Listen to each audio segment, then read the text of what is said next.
Bismillahirrahmanirrahim. Assalamualaikum warahmatullahi wabarakatuh. Waalaikumsalam warahmatullahi wabarakatuh. Alhamdulillahirabbil alamin wassalatu wassalamu ala asyrofil anbiya'i wal mursalin wa ala alihi wa ashabihi wa man wala. Allahumma anfa'na bima 'allamtana wa 'allimna ma yanfa'una wa zidna ilman. Alhamdulillah, pada malam hari ini kita dapat hadir kembali melanjutkan kajian tuntunan menuju keluarga sakinah, dan ini adalah dari bagian keenam.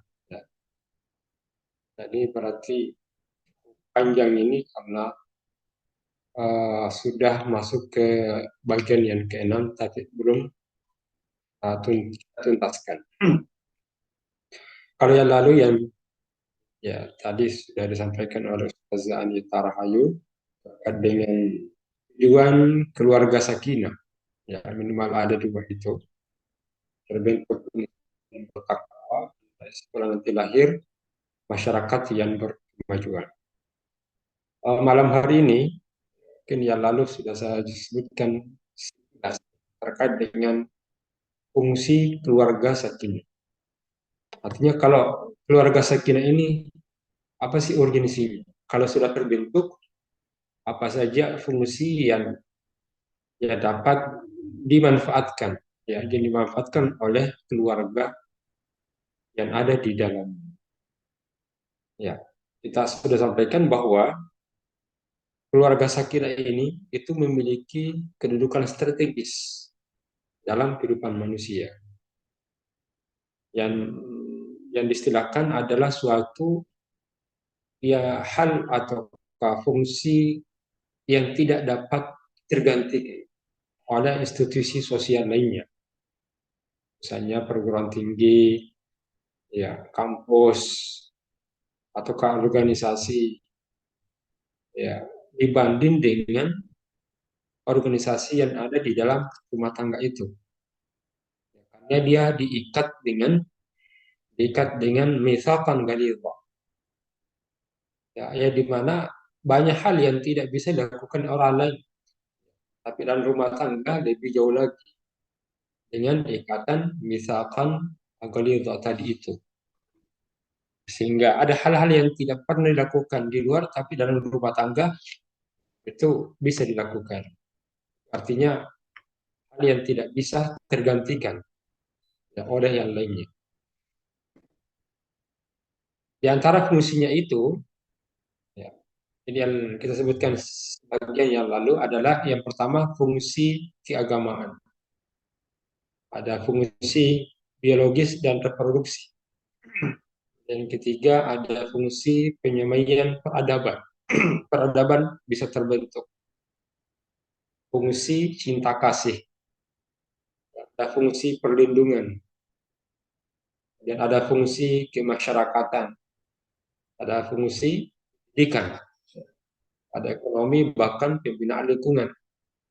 Bahkan bisa menjadi fungsi rekreasi. Yang lebih dahsyat ini adalah yang terakhir, internalisasi nilai-nilai keislaman dan kaderisasi.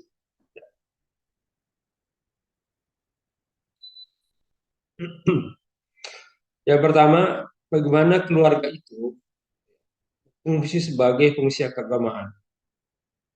Karena di dalamnya itu mendorong keluarga yang ada di dalamnya, jadi orang tua, ayah, ibu, anak, agar dapat menjadi wahana pembinaan kehidupan yang beragama, itu bisa beriman, bisa bertakwa, bisa beribadah, berakhlak. Jadi dalam rumah tangga itu terbentuk keimanan, terbangun jiwa keimanan, itu terbentuk jiwa keimanan, jiwa yang selalu bertakwa, kita bisa beribadah, karena itu menjadi tempat penanaman keyakinan itu dan pengamalan dan membiasakan praktik keberagamaan. Kalau betul-betul dalam rumah tangga kita diuji keimanan. Jadi saat mengawali saja pintu masuk, diuji keimanan. Melamar, diuji keimanan. Karena pada saat kita menerima lamaran saja, teruji keimanan itu. Kesiapan menerimanya. Belum lagi ketika anak baru lahir. Nah, itu kan teruji keimanan kita. Ya, apakah dia senang atau dia sebaliknya. Ya, jadi beribadah, apatah lagi.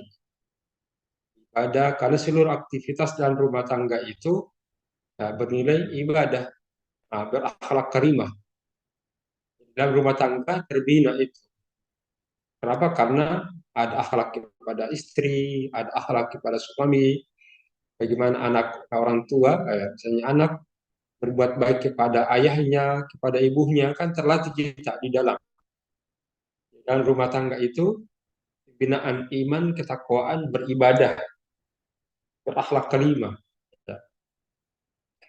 Hingga dalam rumah tangga praktek-praktek keberagaman terlaksana tadi.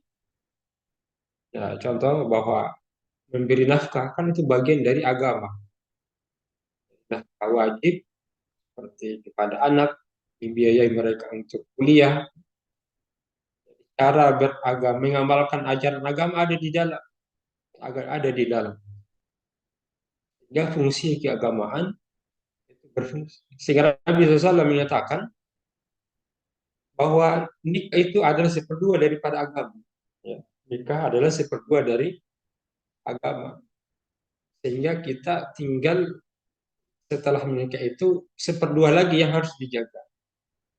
Karena seperdua agama nilai-nilai ajaran itu jadi teramalkan, ya termanifestasi. Itu betul sekali bahwa keluarga sakinah memiliki fungsi keagamaan dan oleh Nabi istilahkan dengan din atau nikah itu adalah disurdin. Dan itu yang kedua, selain itu adalah fungsi untuk biologis dan reproduksi. Jadi tempat memenuhi kebutuhan dasar dan pangan, papan, sehingga itu seseorang bisa mempertahankan kehidupannya di dalam itu. Jadi dengan adanya rumah, kan ada rumah tangga di situ. Mana dalam rumah tangga berkewajiban untuk menghadirkan bagi suami, berkewajiban untuk menyiapkan itu, pangannya, sandangnya, papannya, kan. Dan itu adalah instrumen untuk bisa mempertahankan hidup kita. Ya. Nah, sisi lain, bahwa itu akan selain itu menjaga fungsi keberlanjutan hidup manusia di dalam rumah tangga. Nah, di situ adalah sebagai wahana untuk meneruskan keturunan, ya, menyiapkan keluarga-keluarga masa depan untuk memakmurkan alam ini.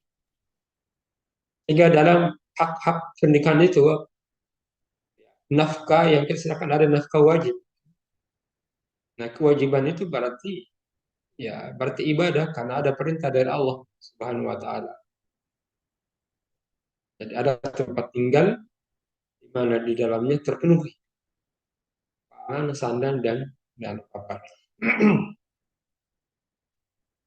Sisi lain bahwa dalam rumah tangga keluarga sakinah ini kita bisa mengembangkan peradaban.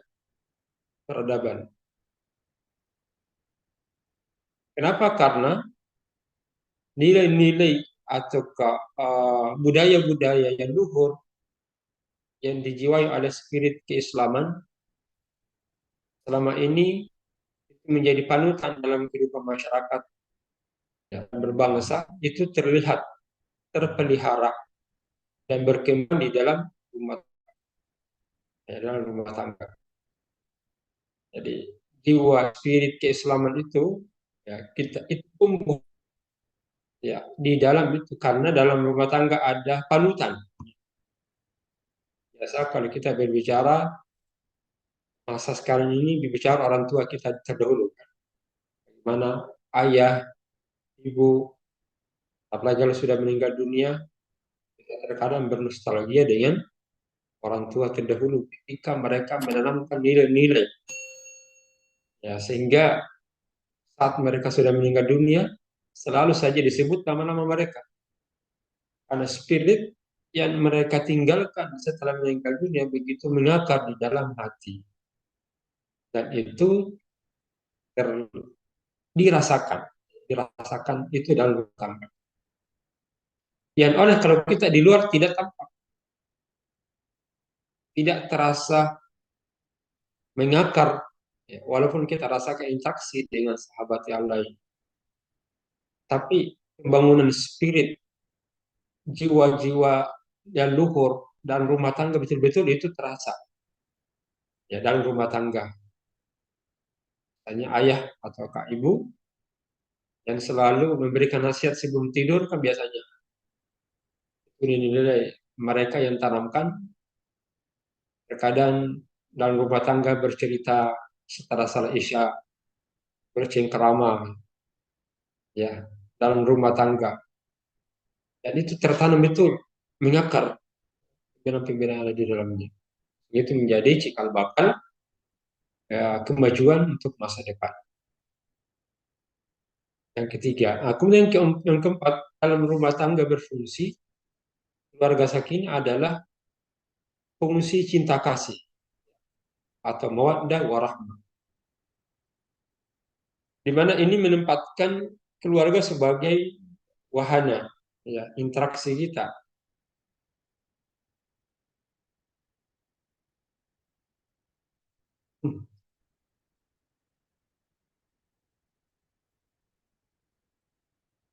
Baik, ketika dinyatakan bahwa ia adalah wahana untuk mawaddah warahmah, di mana terjadi interaksi dalam membangun ikatan batin sebagai bentuk cinta kasih di antara keluarga. Nah, ini diwujudkan, ya, bentuk memberikan kasih sayang dan rasa aman serta memberikan perhatian di antara kedua keluarga.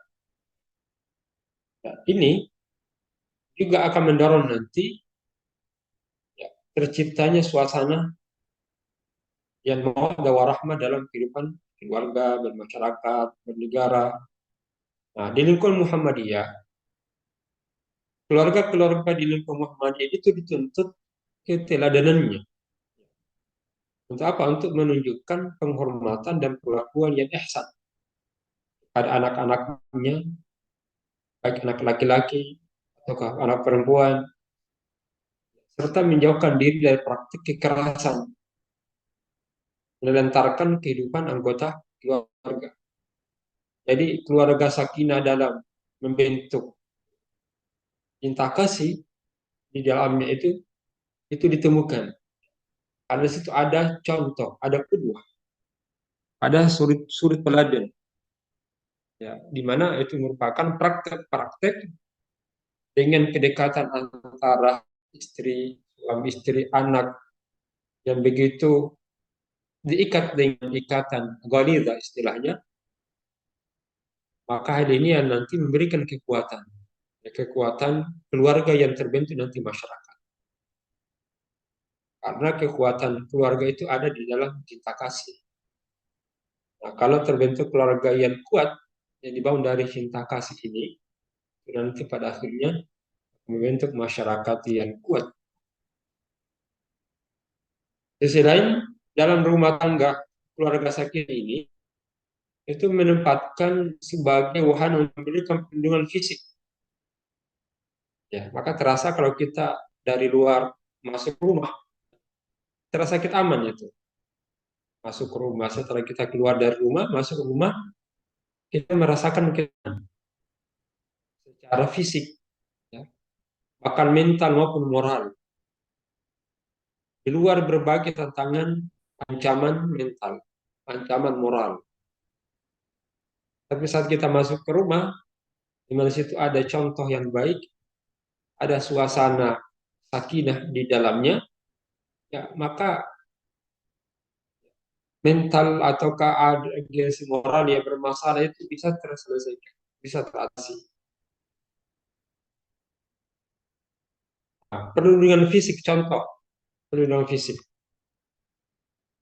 Kita terkadang lapar, ketika kembali bisa penuh itu.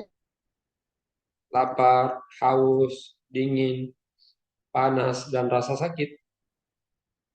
Maka ketika kembali ke rumah, akan muncul surganya dunia ketika masuk ke rumah.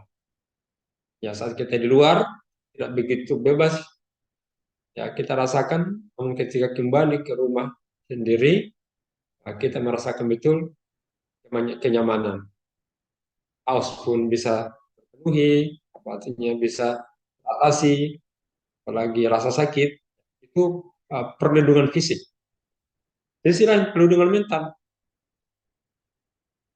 apa apa kerusakan mental itu ketika yang dihadapi oleh manusia, oleh masyarakat, kekecewaan, frustasi, ketakutan, kemudian tindak kekerasan, kemudian konflik.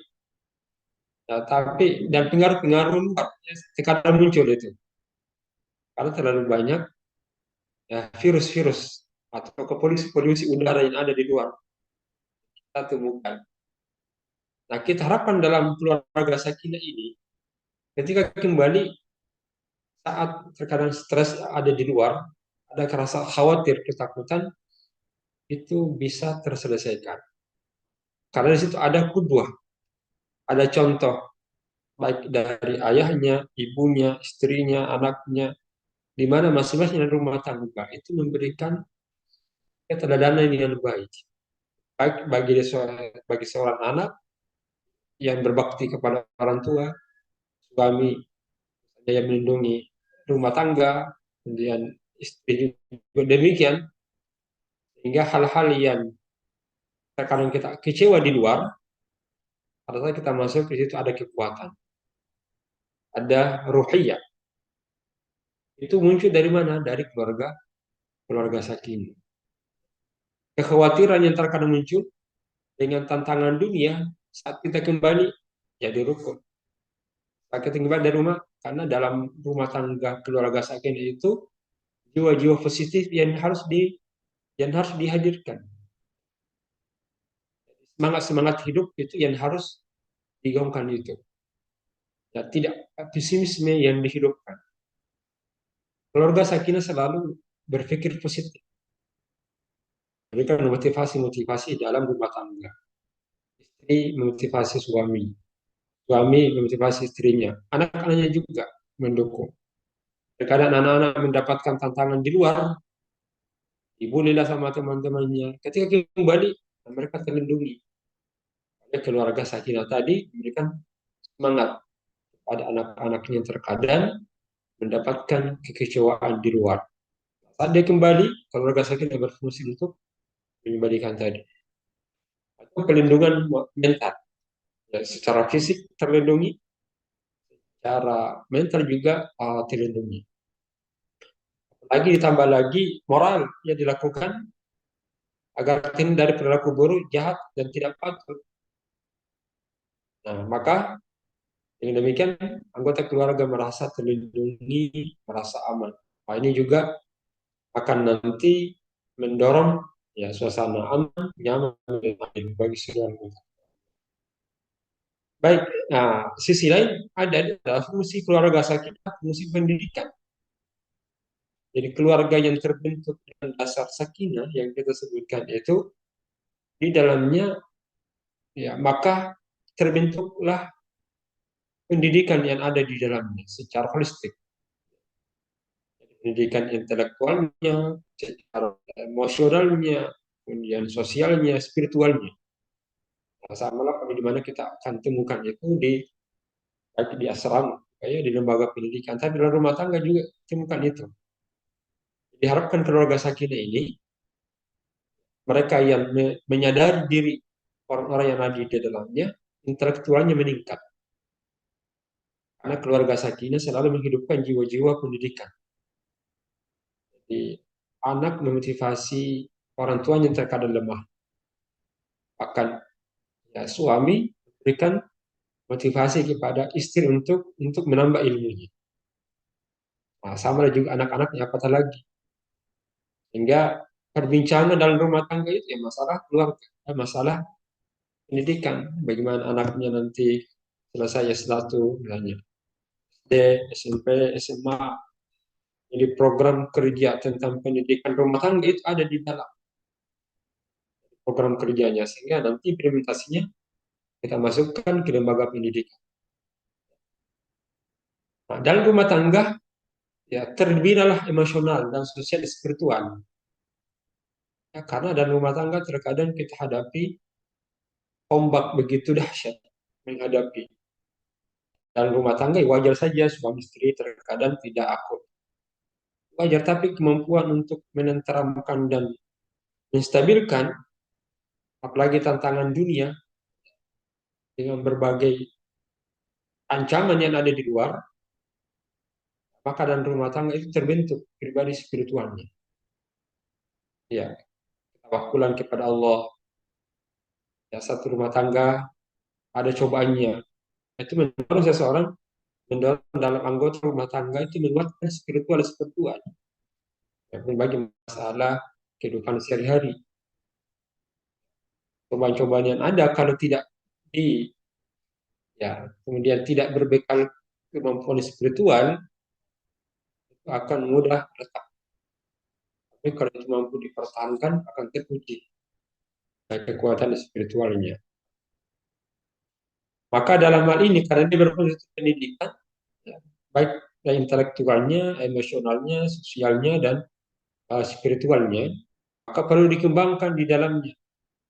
Ya, keluarga sakinah itu selalu mendorong beraktif dalam pendidikan, termasuk di uh, dalam masyarakat. Oleh karena itu, keluarga sakinah ini mendorong, ya, ataukah mendidik anak-anaknya agar selalu harmonis supaya pengaruh-pengaruh dari luar yang negatif itu tidak merusak pendidikan keluarga yang positif. Dengan apa? Penanaman nilai-nilai ajaran Islam. Ya. Baik dia juga keluarga sakinah fungsi ekonomi. Ya. Mengembangkan kemampuan keluarga untuk mengelola sumber pendapatan. Dan sisi lain itu menjaga lingkungan yang bersih, sehat, ya indah. Selalu kita bersihkan rumah, baik di dalam maupun di luar. Nah ini tentu menjaga keseluruhan yang di dalamnya, yang sehat, yang aman, penuh dengan keindahan, itu terkadang muncul dalam rumah tangga. Ya. Dan ternyata keluarga sakit ini menjadi wahana melepas kepenatan dan kelelahan, ya rekreasi. Jadi saat kita penat di luar, lelah beraktivitas seharian, menunaikan kegiatan di luar rumah, sekolah, atau kuliah, atau bekerja, kegiatan organisasi, kegiatan kemasyarakatan, atau kemampuan ada hobi-hobi yang ada di luar, ada hobi makan, ada hobi olahraga, itu kita rasakan rasa kelelahan dan keletihan. Nah, pada saat kembali ke rumah itu menjadi wahana rekreasi. Ya, karena dalam rumah tangga yang sakinah itu akan ditemukan suasana yang nyaman, cerah, ceria, jadi hangat dan selalu memberikan semangat.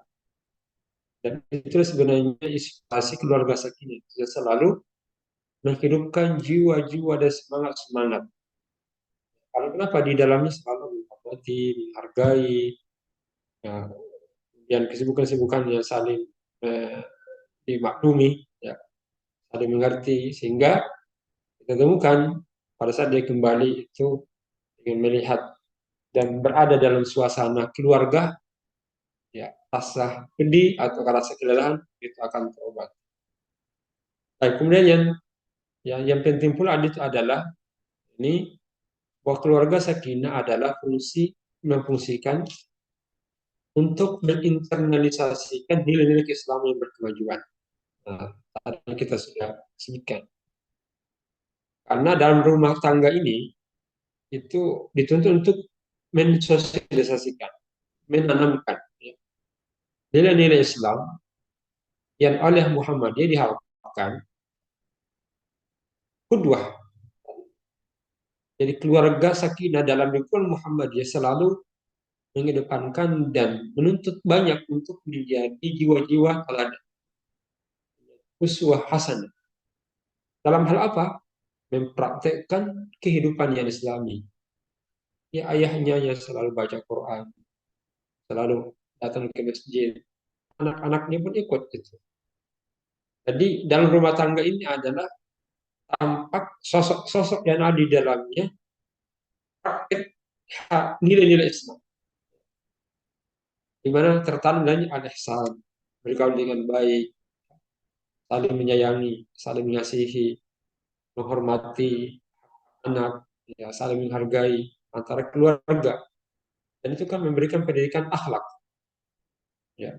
Bahkan ya, menjauhkan dari hal-hal yang tidak baik. Ada biasa musyawarah, ayah terkadang muncul, kumpulkan anak-anaknya setelah makan, kumpul, bercerita dalam hal kehidupan masa depan. Kita berbuat adil, ihsan. Ada anak ketika mau belanja kan kita sayang gitu kan, kita berikan. Jadi situlah di dalam keluarga sakinah, nilai-nilai Islam itu dapat dapat dilakukan, dapat diintegrasikan, dapat diwujudkan. Nah, kalau ada keluarga sakit, ya anak begitu sayang dengan anak sehingga terkadang kita tidak melihat seperti apa beban-bebannya, tapi langsung angkat. Kita lakukan langkah-langkah untuk menyentuh mereka. Maka itu kita saja dalam asrama misalnya, ketika ada yang sakit kan terdorong kita untuk membantu mereka. Sehingga secara langsung kita telah mengimplementasikan nilai-nilai keislaman. Itu bagian dari nilai yang kemajuan dan keutamaan. Dan yang penting yang terakhir dari antara fungsi-fungsi sakinah, keluarga sakinah itu adalah diharapkan bahwa keluarga sakinah ini terbentuk, ya, dijalankanlah fungsi kaderisasi di dalamnya. Di mana dalam apa? Menyiapkan anak-anak dan anggota keluarga hingga tumbuh menjadi generasi muslim, menjadi pelopor langsung dan penyempurna gerakan dakwah di kemudian hari. Ada harapan-harapan dari orang tua dan anak-anaknya itu dilanjutkan oleh anak-anaknya misalnya. Bapaknya yang menjadi dai, biarkan pun anak-anaknya melanjutkan itu, laki-laki maupun perempuan. Hingga ya, kaderisasi apakah dia kader muslim, kader mubalik, atau kader ulama, kader zuama, itu lahir di dalamnya. Kenapa? Karena keluarga yang sakinah akan berpikir masa depan. Keluarga sakinah tidak berpikir masa sekarang. Keluarga sakinah yang tercinta itu mendorong anggota keluarga di dalam tidak berhenti dalam tahun ini, ataukah keluarganya putus, tidak ada generasi. Keluarga sakinah mendorong untuk melakukan pembinaan-pembinaan sehingga ada kader-kadernya, kemudian ada pelanjut-pelanjutnya setelahnya. Minimal ketika ada harta warisan, apakah bentuknya lembaga pendidikan misalnya, atau tanah yang begitu luas, berharap ada ahli waris yang bisa melanjutkan ya kerja-kerja tersebut. Ya, kalau itu dilakukan oleh anak, maka mereka bisa lakukan, bisa lanjutkan. Ya, itu baik. Ini beberapa fungsi yang kita jelaskan. Nah, itulah harapan semoga bahwa ketika terbentuk keluarga sakinah seperti ini betul-betul bermanfaat. Namun jadi tinggi ataukah besarnya berfungsi dari beberapa yang disebutkan itu sangat ditentukan oleh kekuatan keluarga yang ada di dalamnya. Semakin tinggi ya, keluarga sakinah terbangun, terbentuk, maka semakin kuatlah fungsi-fungsi itu dapat kita lihat manfaat dan manfaat. Ya baik, saya kira itu untuk sementara. Kali ini nanti pada bahasan selanjutnya ini baru masuk pintu masuk dalam keluarga sakinah lewat pernikahan. Tapi karena ini pembahasan panjang, nah sehingga saya kira nanti kita bahas pada pertemuan selanjutnya. Oke, saya kira saya berikan dulu masuk ke sesi selanjutnya. Ya, Insya Allah, syukuran Ustadz. Alhamdulillah, telah kita dengarkan bersama-sama penjelasan oleh Ustadz terkait dengan fungsi-fungsi keluarga sakinah. Untuk selanjutnya, kami buka sesi tanya jawab. Di peserta kajian yang ingin bertanya, boleh raise hand, boleh mengirimkan pertanyaannya di room chat. Ya, Insya Allah sudah ada Ustadz. Ini dari siapa ya? Tidak ada namanya. Tapi Ustadz ada pertanyaan di room chat. Ya, ya. Izin Ustadz ingin bertanya, bagaimana agar kekayaan spiritual orang tua, utamanya ayah sebagai pemimpin dalam rumah tangga, itu dapat terjaga hingga melalui tiap tahun pernikahan dalam fungsinya untuk tetap menghidupkan fungsi pendidikan di keluarga. Karena kadangkala apabila melihat kasus yang banyak terjadi saat ini, di mana banyak sekali kasus perselingkuhan yang notabene-nya mengharuskan salah satu baik ayah maupun ibu yang harus mengambil alih segala fungsi tersebut. Itu pertanyaan pertama. Ya, baik. Tadi konsep dalam membangun ya keluarga sakinah itu jadi ada landasan seperti tauhidullah, bahwa segala aktivitas yang ada di dalamnya itu adalah untuk menghambakan diri kita kepada Allah Subhanahu wa taala.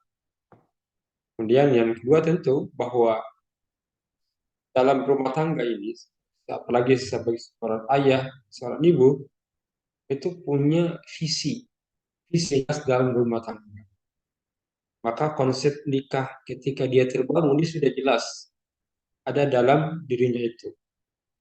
Karena ilmu terkait dengan keluarga itu bukan hanya sebatas ia membentuk keluarga, ada suami dan istri sehingga kebutuhan biologisnya terpenuhi, tetapi untuk menjadi jiwa-jiwa berkemajuan itu sebagai hamba Allah, sebenarnya hamba Allah yang diakui di hadapan Allah itu adalah ya, ketika mampu berfungsi sebagai orang yang bermanfaat pada orang lain.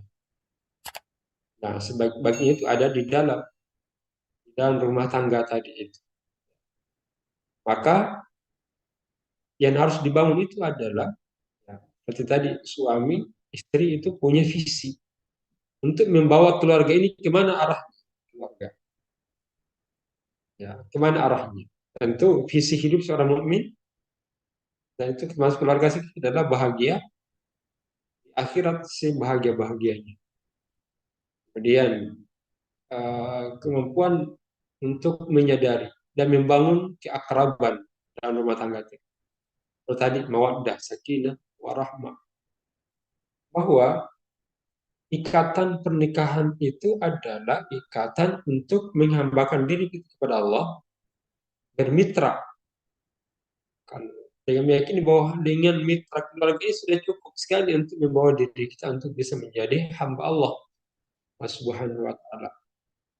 Jadi kemampuan mengkonsentrasikan diri kita terhadap tujuan hidup dengan yang dibangun di dalam rumah tangga, ya, dengan selalu menjaga nilai-nilai kita itu dan selalu menahan diri untuk melakukan hal-hal menyimpang yang akan melemahkan gerakan dalam menuju tujuan hidup yang bahagia di akhirat.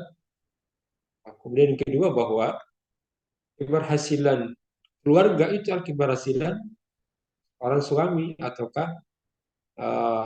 ataukah ibu kan. Jadi kalau ada istri yang maju itu berarti kebahagiaan orang suami. Anaknya ini berkemajuan, berprestasi, dapat S1, itu adalah kebahagiaan dan keberhasilan dari orang tua. Jadi baik ayah maupun ibu itu harus merasakan kesusinya itu ketika sukses anggota rumah tangga tadi. Nah, cara menyukseskan itu menjadi orang-orang yang kemajuan, orang-orang yang terhormat di hadapan Allah Subhanahu wa taala adalah tadi. Jadi, terus menguatkan ya diri, dan yang sangat penting adalah tidak memberikan celah dalam rumah tangga itu yang dapat melemahkan dirinya dan anak. Ya, salah satunya adalah jangan beri kesempatan setan bermain ya, di dalamnya. Nah, kami itu tantangan. Dalam rumah tangga itu dipastikan itu ada dorongan-dorongan fujur. Karena situ ada rumah tangga, ada suami, ada istri, dan ada anak. Dan setan salah satu ladang dakwahnya itu adalah rumah tangga. Sehingga dipastikan di situ ada saja. Nah, jadi ada pasukan syaitan dari kalangan jin dan manusia. Karena kalau keluarga itu terbentuk, ada keluarga sakinah, maka sulit untuk merubuhkan umat itu. Jadi umat mudah untuk dirobohkan pada saat rumah tangga bermasalah. Nah, makanya di situ mereka bermain. Nanti bermain di dalam. Nah, seorang ayah misalnya, ibu harus paham ya bahwa ada musuh di dalam rumah tangga itu. Dan musuh itu adalah setan. Dan selalu mendorong seseorang untuk melakukan hal yang bisa melemahkan kekuatan rumah tangga. Jadi salimah. Ini istilahnya tidak khusyuk. Jadi tidak khusyuk dalam berumah tangga. Sama kalau salat. Nah, bagaimana bisa khusyuk dalam rumah tangga tadi? Jadi kemampuan menghadirkan Allah dalam aktivitas rumah tangga. Ya, bahwa kita sebagai ayah misalnya, sebagai suami, kita bersama dengan Allah Subhanahu wa taala. Istri juga demikian, ketika bekerja situ ada Allah. Nah, anak juga demikian, di situ ada Allah Subhanahu wa taala. Nah, sembari ya kita harus mampu mengembalikan terkadang keluar. Nah, itu adalah jiwa-jiwa takwa. Jadi, kita dapat memahami nilai-nilai kekhusyuan dalam salat itu sama nilai kekhusyuan di dalam rumah tangga. Di mana kekhusyuan salat itu akan memberikan spirit. Jadi ada rehat jiwa, datangnya pertolongan Allah, bantuan Allah, berkah Allah, keberkahan, dan terbentuk pribadi-pribadi yang baik. Itu salat yang tepat ketika dia khusyuk. Salat yang menghadirkan ya, hati untuk ingat kepada Allah, yang mampu menenteramkan hati, yang menenteramkan jiwa, yang bisa membuat doa-doa kita terkabulkan. Dan dengannya Allah memberikan pertolongan dan keberkahannya. Ya, bahkan akan sukses dari seluruh aktivitasnya. Itu harus dibawa ke dalam rumah tangga. Bagaimana dia khusyuk dalam rumah tangga? Nah, tadi khusyuk dalam salat, maka dipastikan ada kerehatan jiwa. Nah, khusyuk dalam rumah tangga, menghadirkan Allah dalam aktivis dalam rumah tangga itu yang mampu menjaga. Nah, sama juga ya anak-anak. Nah, jadi kalau ada bisikan-bisikan, memang syaitan bermain di situ, maka kita harus mampu mengembalikan bahwa ini adalah ancaman. Dan ancaman dari luar yang melemahkan kekuatan kita dalam rumah tangga. Itulah pentingnya ilmu adalah masa-masa menguatkan keluarga dengan ilmu kita, yang pengajian misalnya, dan bertukar pikiran dan berbagai yang bisa menguatkan itu.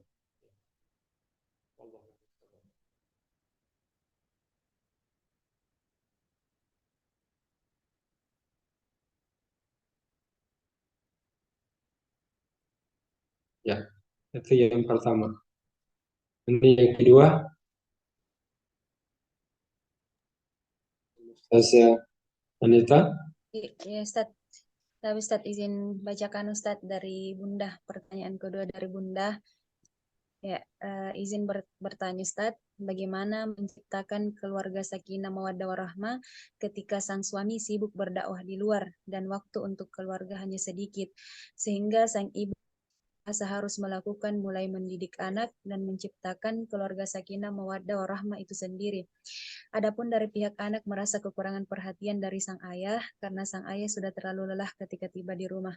Mohon pencerahan Ustaz. Jadi baik, ini kita bisa lihat dari perjalanan dakwah Rasulullah SAW.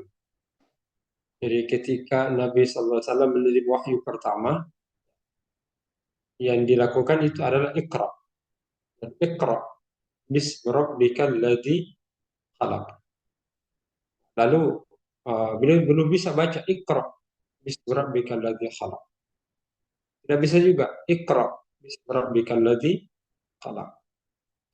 Pada saat kembali beliau menyatakan ya zamiluni zamiluni. Ya, diselimuti aku. Kalau Aisyah mengatakan, Khadijah radhiyallahu anha menyatakan, ya Rasulullah, wallahi ma yukhzikallahu abada. Wallahi ma yukhzikallahu abada. Demi Allah, Allah Subhanahu wa taala tidak mencelakakan kamu. Maka di sini Allah atau Khadijah menyebutkan, kenapa? Karena engkau innaka latasilur rahim. Nyambung silaturahim.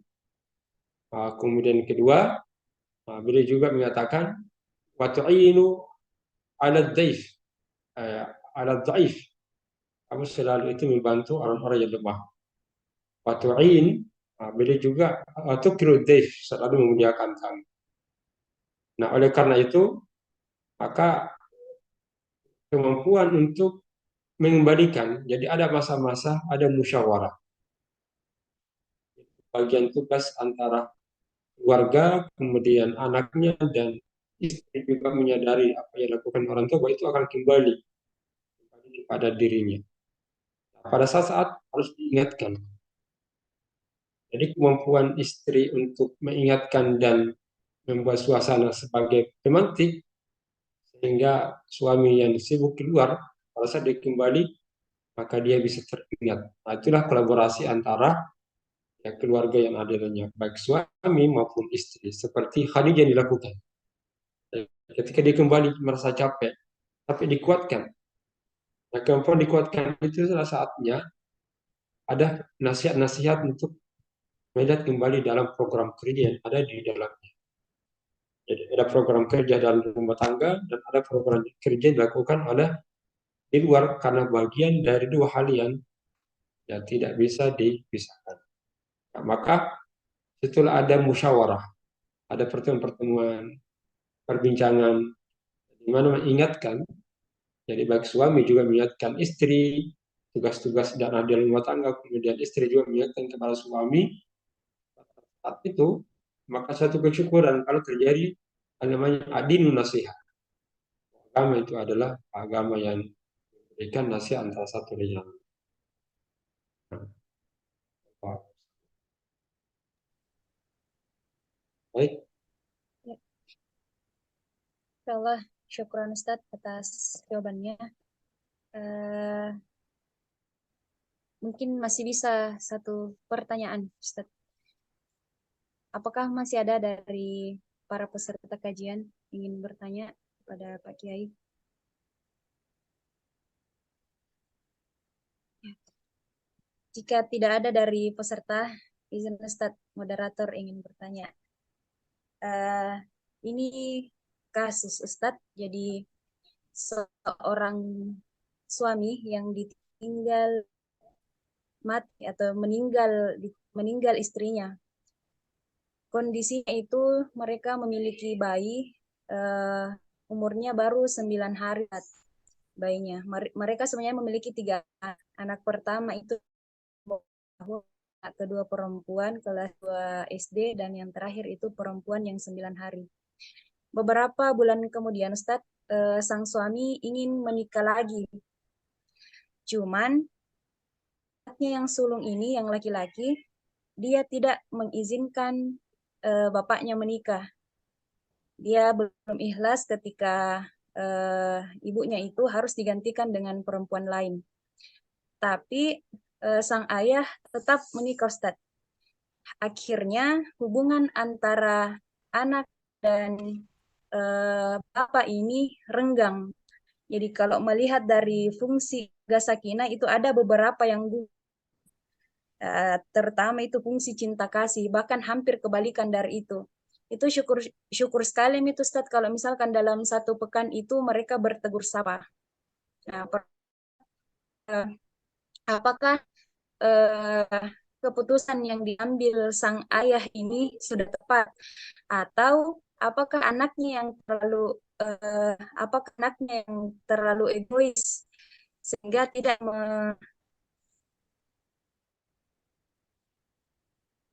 Astagfirullah.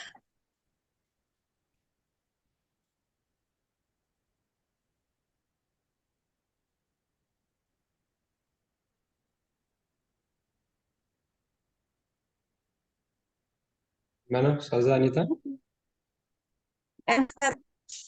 Apa jaringan? Oh, jaringan. Oke, oke.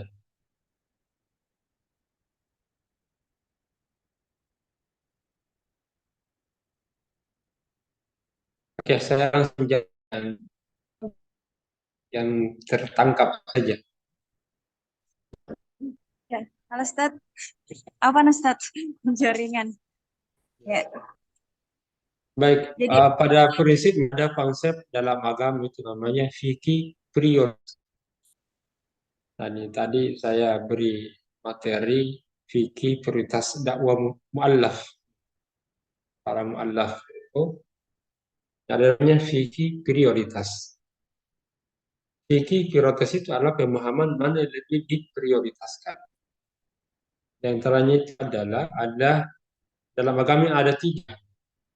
Ada darah, yang kedua jadi ada hajiat, jadi ada darurat, ada hajiat dan ada tahsinat. Ya. Jadi ada memang sifatnya darurat, ada sifatnya uh, jadi pelengkap, jadi penunjang. Jadi misalnya ini darurat, ada takmilat, tahsinat dan ada hajiat. Ada hajiat dan ada tahsinat. Tingkatan tinggi itu darurat. Itu tingkat darurat itu masalah agama, keturunan, ya, akal. Ya. Ada yang sifatnya hanya menjadi kebutuhan saja, misalnya kebutuhan dalam ruk, jadi kesulitan untuk mengangkat kesulitan. Tapi ada juga hanya sebagai pelengkap atau hanya sebagai bumbu-bumbunya saja, aksesoris. Nah, kalau terjadi benturan, maka kita lakukan darurat. Jadi angkat darurat dan meninggalkan yang sifatnya uh, jadi sifatnya hajiat.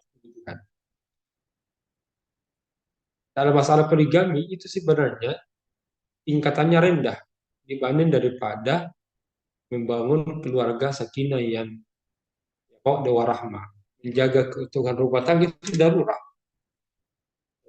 Keutuhan rumah tangga untuk mendidik anak sampai akhir kehidupannya itu bagian dari kebutuhan mendesak. Sedangkan poligami itu tidak sampai kepada darurat karena sifatnya kebutuhan kepada personal. Jika terjadi benturan, maka yang dilakukan itu adalah daruriyah, yaitu menjaga keutuhan rumah tangga. Ada anak-anak tidak terlantar.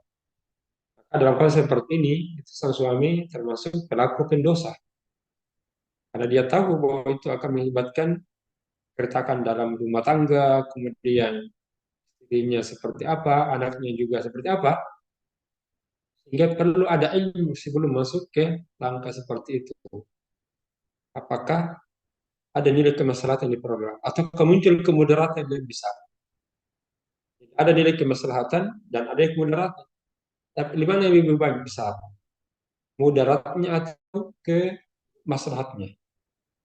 Kalau kemudaratannya lebih berat, nah justru dia tidak boleh dilakukan. Apakah dia makruh atau bisa menjadi keharaman. Kalau ternyata menimbulkan kemudaratan yang lebih besar, maka bisa dipastikan bahwa ini otomatis anak ini itu punya pandangan yang dengannya bisa terjaga keluarganya dan justru bisa menjadi nasihat anak seluruhnya, kan? Untuk menghindarkan munculnya kemudaratan yang lebih besar. Ya, jadi nasihatnya ke anaknya bisa menjadi baik. Nah, kalau saya melihat dalam kondisi seperti ini, anak ini tidak berdosa. Justru memberikan nasihat kepada bapaknya agar tidak melangkah yang justru bisa mendatangkan kemudaratan yang lebih besar dampaknya. Sehingga segalanya diawali dengan ilmu. Nah, harus diilmu dulu. Bertahan saja harus berilmu, lagi dalam rumah tangga. Ya, seperti itu. Karena demikian, nah, sepertinya sudah berjam. Ya, Masya Allah, syukron Ustadz atas jawabannya. Untuk yang terakhir mungkin kami persilakan kepada Ustadz untuk memberikan closing statement. Ya, Ya, silakan. baik.